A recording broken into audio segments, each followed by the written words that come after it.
11:1 says, "And it came to pass that as he was praying in a certain place, when he ceased, one of his disciples said unto him, Lord, teach us to pray, as John also taught his disciples."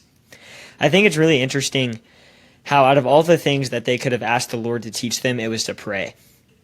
And I think that it shows how important prayer is. When you look at the life of Jesus, he was always praying. He was always separating himself from the Lord or from the crowd and spending time in prayer. If the Son of God found it necessary, as often as he did, to pray, how much more should we be doing that?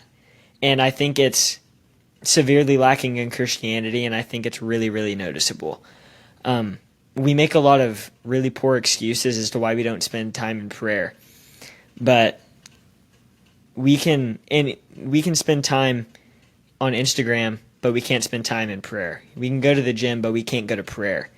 And it's not always that the case with everybody. You know, there are people who, from the moment they wake up to the moment they go to sleep, they're busy.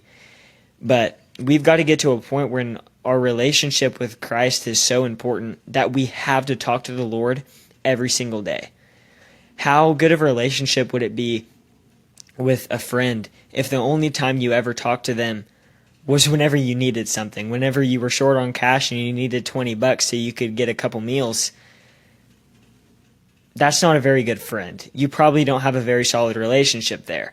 And I think that's what a lot of Christians' prayer life looks like, is when we have a bill that needs paid, we go to prayer.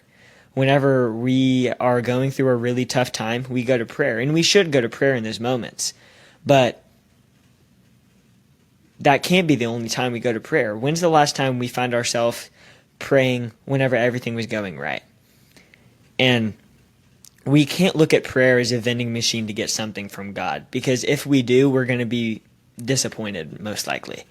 And so I think we need to understand how important prayer is and really do what the Bible says, which is to pray without ceasing. God bless you.